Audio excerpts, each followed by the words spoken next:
It's Monday, December 1st, 2025, and I'm Dave Sobel. 4 things to know today.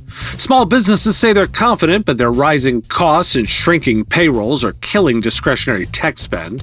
A massive gap between modernization goals and stalled Windows 11 upgrades signals real opportunity for IT providers. AI-driven hardware shifts at Dell and HP point to higher PC prices and thinner vendor support next year, and Enable's expanded long-term debt reveals how financing choices shape vendor behavior and MSP risk. This is the business of tech. A long weekend behind here in the US, and I hope you're back with some rest and ready for the last month of the year. Small business owners are increasingly concerned about inflation, which remains their top challenge, according to a recent Bank of America study.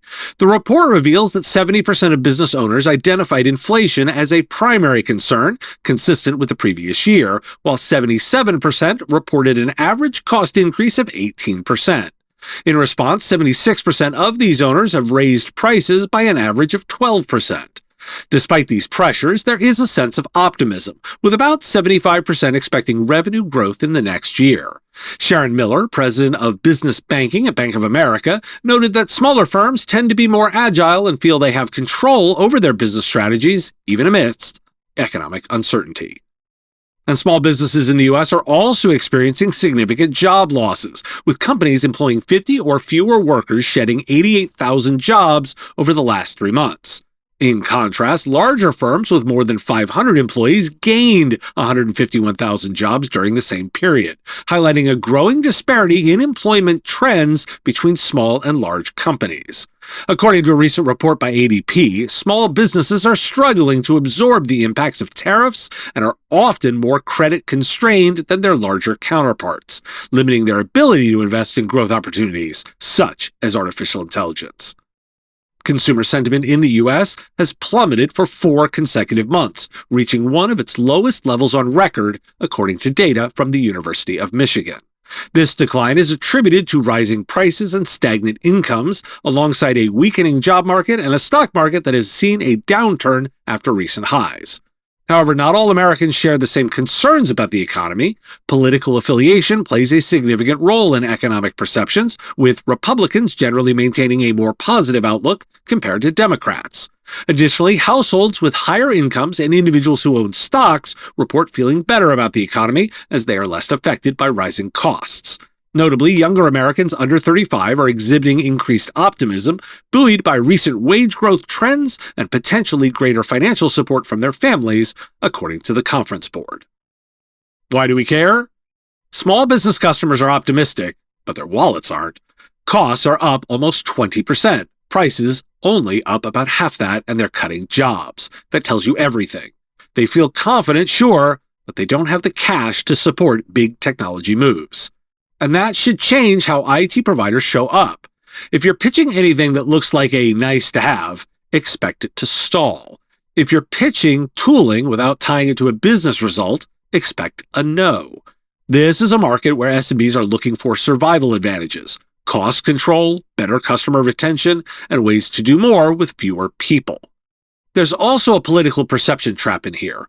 Owners may say they're bullish because it fits their worldview, but when it comes to approving a 5-figure IT project, totally different story. Don't confuse sentiment with spend. So what should you do? Tighten every recommendation around financial impact. Show how automation removes specific tasks when customers are short-staffed. Provide flexible purchasing paths because a lot of them can't take on big capital expenses. And if you have customers selling to price-sensitive consumers, be ready for slower decisions. They're hurting. But here's the upside. If you can demonstrate real business value, SMBs will still invest. They have to. The winners next year are the providers who can literally connect the dots between technology and economic pressure relief. If you can do that, you're going to stand out. Still relying on security tools that only tell you what already happened? By then, it's too late. Token theft bypasses multi-factor authentication. Your SOC, SIM, and MDR can't catch it in real time. Even Microsoft knows it's a gap, and MSPs are left the risk. That's why there's SaaS Alerts, the only cloud detection and response platform built for MSPs. Get real-time monitoring and automated remediation across unlimited SaaS apps, plus Microsoft 365 security policy configuration, all for one low price. And your MSP tools, protected as well. Stop reacting. Start preventing. Visit saasalerts.com/MSP Radio. The global tech consulting market is projected to exceed $400 billion in revenue for the first time in 2026, driven by a surge in technology upgrades. According to Source Global Research, 84% of buyers are planning to upgrade their technology within the next year, and 81% intend to increase their reliance on consultants. This increase in demand is expected to boost market growth from 4% in 2024 to 6% in 2025, eventually reaching 7% in 2026. The head of market trends at Source noted that businesses are prioritizing upgrades to their legacy infrastructure despite current market uncertainties. Additionally, sectors such as pharmaceuticals, healthcare, and energy are anticipated to see significant consulting growth due to the critical nature of their data management. As companies prepare for increased consulting costs, 2/3 expect prices to rise, largely because of the strategic importance of digital transformation projects. Around 500 million personal computers are delaying their upgrade to Windows 11, according to Dell's Chief Operating Officer, Jeffrey Clark. During a recent earnings call, he noted that while these machines are capable of running the latest operating system, many users are choosing to stick with Windows 10, which has just reached its end of support. Clark mentioned that there is a similar number of older machines, approximately 500 million, that cannot run Windows 11 due to tightened hardware requirements set by Microsoft, leaving behind many PCs sold over the past decade. The trend indicates a significant opportunity for Dell to guide customers towards the latest machines while anticipating a relatively flat PC market in the coming year. Why do we care? Here's the tension we need to pay attention to. The market's saying we're going to modernize everything, and the endpoint data is saying, no, we're not. Consulting spend is up, buyers want help, but 500 million PCs that could be on Windows 11 aren't, and another 500 million can't run it at all. That's not a modernization wave, that's technical debt piling up. And that matters because you can't talk AI, automation, or zero trust if your customers are running on a mixed fleet of 7 to 10-year-old machines stuck on an unsupported OS. The industry wants transformation, but the foundation isn't there. That's your opening. If you position Windows 11 migration as an OS upgrade, you'll get pushback.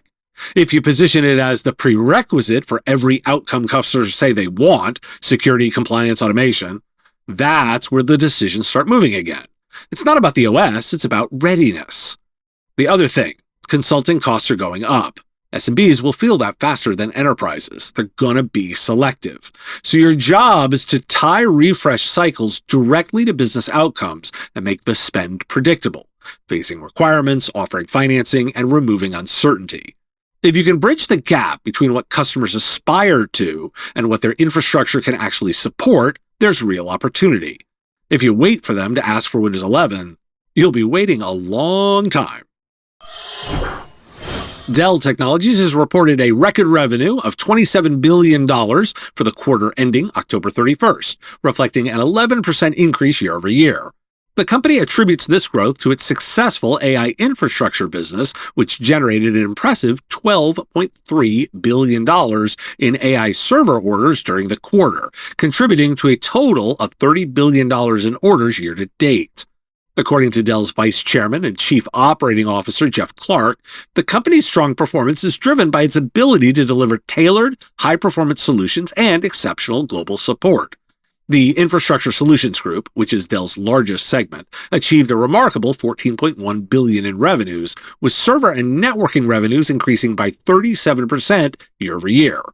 Meanwhile, Dell's Client Solution Group added $12.5 billion in revenues, with commercial PC sales showing a 5% increase.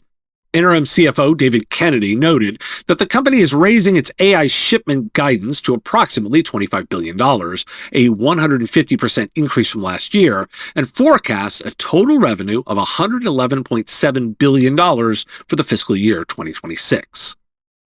HP Incorporated has announced plans to cut between 4,000 and 6,000 jobs globally by the end of fiscal year 2028 as part of a significant restructuring initiative aimed at enhancing productivity through artificial intelligence. This decision reflects the company's commitment to adopting AI technologies, which CEO Enrique Lores believes will fundamentally reshape the workforce. The layoffs will impact various departments, including product development, internal operations, and customer support.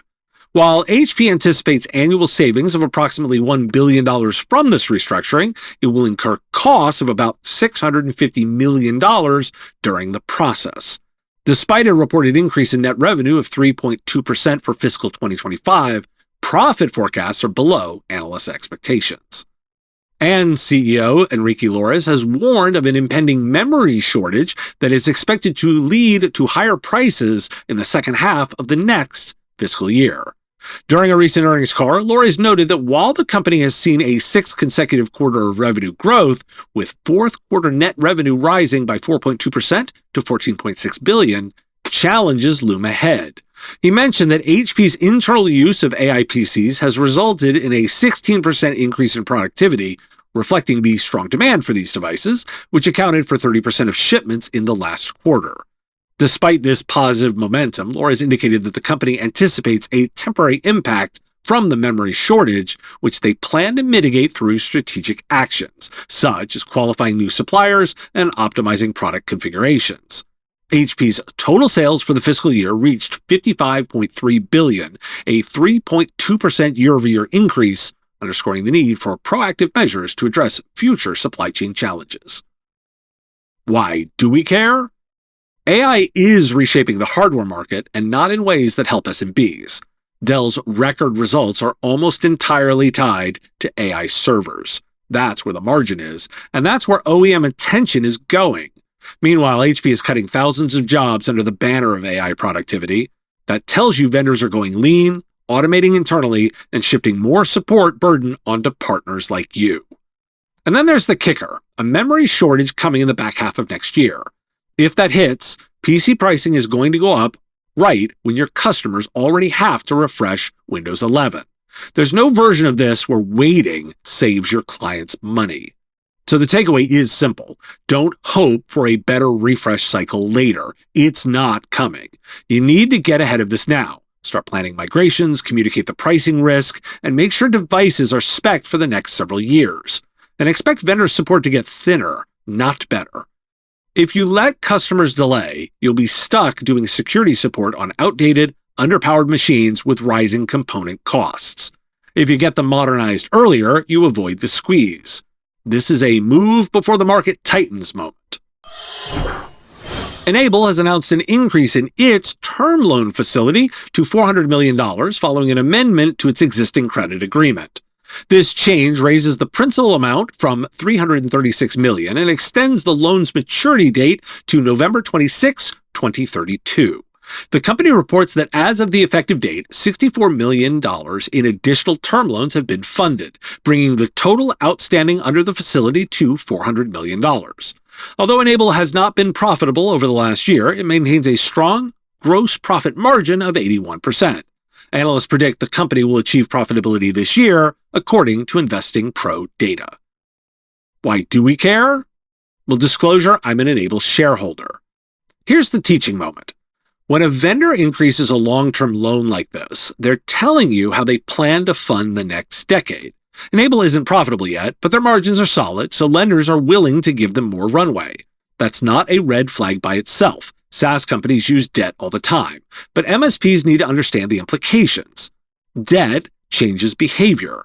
If a vendor is servicing a bigger loan, they need strong, reliable cash flow. That often turns into pricing adjustments, more aggressive renewals, or shifts in go-to-market strategy. And it can slow R&D if the company prioritizes financial stability over innovation. This isn't doom and gloom. This is about reading vendor signals. MSPs really need to treat their vendors like part of their operations stack, not just a product.